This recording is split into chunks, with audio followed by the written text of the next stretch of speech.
Hello and welcome to Face to Face with me. I'm Desi Anwar, a program that brings the world to your screen and where we meet people who make a difference to our world. And in this episode, I take you to meet a renowned and highly respected world leader, Lech Walesa, a worker and human rights activist whose solidarity trade union movement sparked the end of communist rule in Poland in the late 1980s and earning him the Nobel Peace Prize.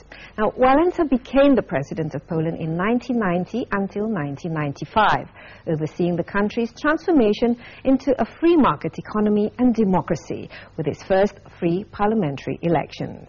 Poland's overthrow of communist rule, meanwhile, marked the beginning of the end of Soviet domination in Eastern Europe.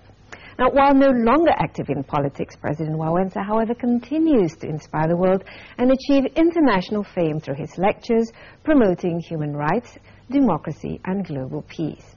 I was fortunate enough to be granted an exclusive interview with President Walesa during his visit here to Indonesia a while back.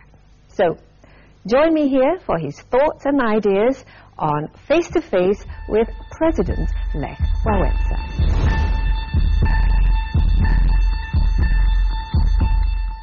April the 10th, 2010 was a dark day for Poland.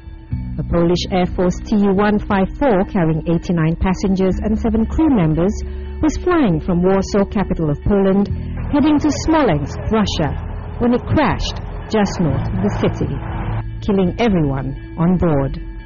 There were no survivors. The crash proved to be a catastrophe for the Polish people. Included among the fatalities were Polish President Lech Kaczynski and his wife Maria. Also on board the plane were many of Poland's highest military and civilian leaders. Ironically, the Polish delegation flew to Russia to mark the 70th anniversary of the Katyn massacre of thousands of Poles by Soviet forces during World War II. The accident was a shock not only to Poland, but also to the international world, as in one stroke the country lost the head of state and most of the nation's best and brightest.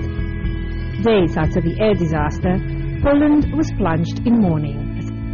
Thousands of grieving Poles expressed their feelings of loss and regrets throughout the country. On the 11th of April, President Kaczynski's body was returned to Poland, and a state funeral was then conducted in Krakow on the 18th of April.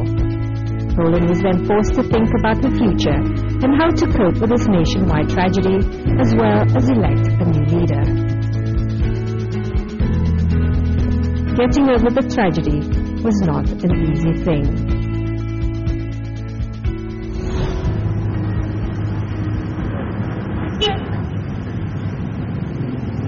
Three months after the air crash, Poland held an early election to choose a new president. Władysław Komorowski emerged as winner on the election held on the 4th of July. Now, it must be hard for any country to have to face a catastrophe where all the leaders, including the president and the armed forces senior officers, were killed.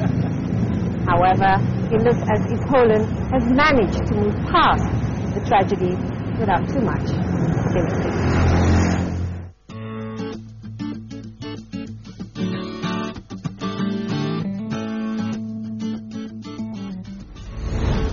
Now a fully democratic republic and a member of the European Union, Poland as a country has had a long and checkered history.